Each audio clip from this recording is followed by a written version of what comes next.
Hello students, আমি Moumita ma'am. আশা করি তোমরা সকলে খুব ভালো আছো। Welcome back to our channel. Students, আজকে আমি তোমাদের সেকেন্ড সেমিস্টার মেজর ইংলিশ থেকে তোমাদের যে ড্রামার যে সব থেকে শেষ যে ড্রামাটি রয়েছে দ্য ফ্রগস, সেখান থেকে কিছু 12 মার্কসের কোয়েশ্চেন নিয়ে আলোচনা করব, যেগুলো তোমাদের আপকামিং এক্সামের জন্য খুবই ইম্পর্টেন্ট। তো ক্লাসটি তোমরা স্কিপ না করে একদম শুরু থেকে শেষ পর্যন্ত পুরোটা দেখবে, তাহলে তোমাদের অনেকটাই কিন্তু তোমরা বুঝতে পারবে এবং তোমাদের হেল্পফুলও হবে আশা করছি। তো ক্লাসটি শুরু করার আগে বলে রাখি যে আমাদের অনলাইন ক্লাস কিন্তু চলছে এখনো। তোমরা যারা আমাদের কাছে অনলাইনে অ্যাডমিশন নিতে চাও তারা আমাদের হেল্পলাইন নাম্বারে যোগাযোগ করতে পারো। আমাদের হেল্পলাইন নাম্বার দুটো রয়েছে, একটা হচ্ছে 6295916282, আর একটা হচ্ছে 7076398606। তোমরা যে কোনো একটি নাম্বারে যোগাযোগ করে আমাদের সঙ্গে যুক্ত হয়ে যেতে পারো। তোমরা যারা এখন অ্যাডমিশন নেবে, তোমাদের কিন্তু আমাদের যেটা স্টার্টিং থেকে সেম কোর্স ফি ছিল 999 টাকা, তোমাদের কিন্তু ওটাই পে করতে হবে। এবং তোমরা যারা এখন অ্যাডমিশন নেবে, তোমরা মানে লাস্ট মান্থের আমরা জবে থেকে ক্লাস শুরু করেছি, মানে যে সমস্ত নোটসগুলো প্রোভাইড করা আছে তোমরা কিন্তু সবগুলোই পেয়ে যাচ্ছ, ঠিক আছে? তো দেরি না করে ঝটপট তোমরা আমাদের হেল্পলাইন নাম্বারে যোগাযোগ করে আমাদের সঙ্গে যুক্ত হয়ে যেও। চলো টপিকটি শুরু করি। দেখো, তোমাদের আমি দ্য ফ্রগস ড্রামাটা থেকে তোমাদের the pot of gold are the frogs এর মধ্যে অপশন রয়েছে। তো অনেকে রিকোয়েস্ট করেছিলে যে ম্যাম দ্য ফ্রগস থেকেও আনুন দ্য পট অফ গোল্ড। অনেকে হচ্ছে মানে কেউ কেউ মনে করো যে পট অফ গোল্ডটাকে স্কিপ করতে চায়, দ্য ফ্রগসটা পড়তে চায়, আবার কেউ দ্য ফ্রগসটাকে স্কিপ করতে চায়। তো আমি যারা পড়তে চাইছো আর যারা পড়তে চাইছো না, উভয়ের জন্যই এটা আর কি কোয়েশ্চেনগুলো অ্যানালাইজ করে দেবো, যাতে তোমাদের ইচ্ছা হয় যে না, যারা ভাবছো যে পড়বো না তারাও যাতে কিছু হলেও আর কি বুঝতে পারো বা পড়তে ইচ্ছা জাগে তোমাদের মনে, ঠিক আছে? চলো দেরি না করে শুরু করে দিই। দেখো, তোমাদের আমি দ্য ফ্রগস থেকে টোটাল 6টা আর কি কোয়েশ্চেন রেখেছি 12 মার্কসের। তো প্রথম যেটা 1 নম্বর রয়েছে সেটা হচ্ছে the frogs as a comedy drama হিসেবে দ্য ফ্রগসকে ডেসক্রাইব করতে বলা হয়েছে। অর্থাৎ দেখো, একটা ড্রামা সেটা কমেডি হবে নাকি সেটা ট্র্যাজেডি হবে, এটা কিন্তু তার মানে ফিচার্সের উপরে, তার এন্ডিং এর উপর ডিপেন্ড করে। এবং আমরা এই দ্য ফ্রগস ড্রামাতে দেখি যে লাস্টে কিন্তু সবকিছু আর কি ঠিকঠাকভাবে শেষ হয়ে যায়। তো এই জন্যই এটা একটা কমেডি ড্রামা। এবং এছাড়াও আমরা এই ড্রামার ভেতরে, ড্রামাটা পড়াকালীন অনেক কিছু এমন দেখি যেগুলো কিন্তু ড্রামাটাকে আর কি কমেডি ড্রামা হিসেবে করে তুলেছে। তো ওই সমস্ত ফিচার্সগুলো, ওই সমস্ত পয়েন্টসগুলো তোমাদের লিখতে হবে যে দ্য ফ্রগসকে কেন কমেডি ড্রামা বলা হয়েছে, অর্থাৎ কোন কোন ফিচার্সগুলো ব্যবহার করেছে অ্যারিস্টোফেন্স, যে কারণে হচ্ছে এই ড্রামাটা কমেডি ড্রামা হয়েছে, ঠিক আছে?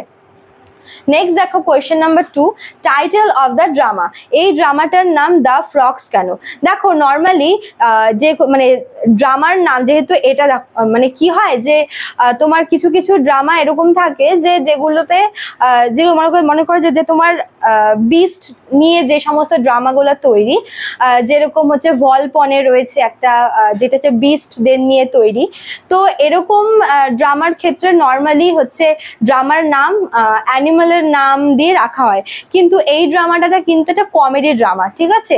এবং এরকম একটা ড্রামা যেখানে আমরা একটু মানে পৌরাণিক কিছু দৃশ্য দেখতে পাই, আবার সেখানে কিছু আমরা মানে এনশিয়েন্ট রোমের কিছু, এনশিয়েন্ট এথেন্সের কিছু আর কি দৃশ্য দেখতে পাই। তো সব মিলিয়ে নর্মালি যদি আমরা দেখি তাহলে ড্রামাটার নাম কিন্তু অন্যরকম হওয়া আর কি দরকার ছিল, কিন্তু সেখান থেকে দেখতে গেলে এই ড্রামাটার নাম রেখেছে দ্য ফ্রগস, ঠিক আছে? ব্যাং। তো এরকম একটা উইয়ার্ড টাইপের নাম রাখার কারণ কি? তো এটাই তোমাদের লিখতে হবে এই টাইটেল অফ দ্য ড্রামাতে, যে এই ড্রামাটার নাম দ্য ফ্রগস কেন রেখেছে, এই নামটা রাখার তাৎপর্যটা কি, ঠিক আছে? তারপর দেখো, তোমাদের 3 নম্বরে বলেছে রোল অফ কোরাস। এই যে এই ড্রামাটা রয়েছে দ্য ফ্রগস, এই ড্রামাতে আমরা কোরাসের রোলে কিন্তু কতগুলো ব্যাংকে দেখতে পাই, দ্য ফ্রগস। তো মেনলি এদের নামেই হচ্ছে এই ড্রামাটার নাম দ্য ফ্রগস রাখা হয়েছে। তো এই ফ্রগসদের আর কি রোলটা কি, মানে এই ড্রামাতে তাদের চরিত্রটা কেমন, তারা কি চরিত্র প্লে করেছে সেটা এখানে আর কি বলেছে, ঠিক আছে? কারণ এরাই হচ্ছে এই ড্রামার মেন কোরাস। তারপর দেখো 4 নাম্বার, এটা ভীষণ ইম্পর্টেন্ট, রোল অফ জ্যান্থাস। জ্যান্থাস হচ্ছে যে কিনা ওর আর কি যে আর কি গ্রিক গড আছে, তার আর কি কি বলবো সার্ভেন্ট। তো সে আর কি তার যে ক্যারেক্টারটা এখানে আমরা ভীষণই মানে একটা কমিক একটা ক্যারেক্টার সে প্লে করে। সে বলতে পারো যে সে মানে সে তার মালিকের থেকেও বেশি তাকে দেখানো হয়েছে সিগনিফিকেন্ট একটা ক্যারেক্টার সে প্লে করেছে। তো এই জন্য জ্যান্থাসের ক্যারেক্টারটা কিন্তু খুবই ইম্পর্টেন্ট, ঠিক আছে। তারপর দেখো 5 নাম্বার তোমার হচ্ছে historical background of the drama. এই ড্রামাটার হিস্টোরিক্যাল ব্যাকগ্রাউন্ড কি, অর্থাৎ কোন ঘটনার পরিপ্রেক্ষিতে, কোন ঐতিহাসিক ইনসিডেন্টের পরিপ্রেক্ষিতে এই ড্রামাটা লেখা হয়েছে। এই কোয়েশ্চেনটা তোমাদের বিভিন্নভাবে আসতে পারে। ফর এক্সাম্পল, একটা তো হিস্টোরিক্যাল ব্যাকগ্রাউন্ড গেল, আর একটা হচ্ছে তোমাদের বলতে পারে যে এই ড্রামার মেন থিমটা কি, ঠিক আছে, থিম এভাবে আসতে পারে। তারপর মনে করো যে তোমাদের বলতে পারে যে এই ড্রামাতে মানে কোন মেসেজটা দেওয়া হয়েছে, ঠিক আছে, অথবা মানে এই ড্রামার মানে মেন বৈশিষ্ট্যগুলো কি কি, মানে যাই দিক না কেন, মানে মেন ড্রামাটার বিষয়বস্তু যদি তোমাদের বলে যে থিমটা কিসের বা কোন মেসেজ এখানে দেখানো হয়েছে, বা এখানে হচ্ছে দেখো এটা তোমার ইউরিপিডিসের মানে ইউরিপিডিসকে পাতাল থেকে আর কি মর্তে আবার রিবর্ন করানোর ব্যাপারটা যেটা, তো এখানে আমরা ইউরিপিডিসের কিছু রোল আমরা দেখতে পারবো, মানে ইউরিপিডিসকে কেন নিয়ে আসা হচ্ছে সবকিছু তোমরা এই হিস্টোরিক্যাল ব্যাকগ্রাউন্ডের মধ্যে পেয়ে যাবে। তো এটা পড়লেই বাকিগুলো কিন্তু হয়ে যাচ্ছে। জাস্ট বললাম যে ঘুরিয়ে ফিরে আসতে পারে, কিন্তু অ্যান্সার কিন্তু একটাই, ঠিক আছে। আচ্ছা, লাস্ট দেখো বলেছে how is the rivalry between Aeschylus and Euripides comedic in the drama.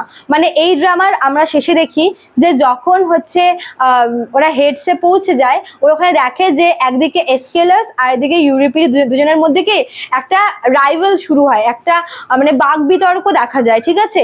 এবং সেখানে আমরা দেখি যে ওরা আর কি মানে ইন্টেনশন নিয়ে গিয়েছিল ইউরিপিডিসকে নিয়ে আসার পাতাল থেকে, কিন্তু যখন ওখানে গিয়ে দেখে যে সেই বাকযুদ্ধে ইউরিপিডিস হেরে যাচ্ছে এবং এসকেলাস আর কি জিতে যাচ্ছে, তখন কিন্তু ওরা ইউরিপিডিসের বদলে এসকেলাসকে মর্তে আবার নিয়ে আসে, আবার পাতাল থেকে আর কি রিবর্ন করায় গ্রিকে। তো ওদের মধ্যে এই যে কি কি বিষয় ওদের মধ্যে বাকবিতর্ক হচ্ছিল, যেটা হেডসের সবাই এনজয় করছিল দাঁড়িয়ে, ঠিক আছে। তো ওই জিনিসটাই তো হচ্ছে তোমাদের এখানে বলেছে যে ওদের যে এই যে রাইভালরিটা, ওদের যে বাকবিতর্ক সেটা কতটা আমার গুরুত্বপূর্ণ এই ড্রামার জন্য। তো এই 6টা তোমাদের ছিল দ্য ফ্রগস থেকে 12 মার্কসের কোয়েশ্চেন। আশা করি তোমরা বুঝতে পেরেছো। ভালো লাগলে অবশ্যই লাইক কমেন্ট করবে, শেয়ার করবে। দেখা হচ্ছে নতুন একটা টপিক নিয়ে নতুন ক্লাসে। Thank you.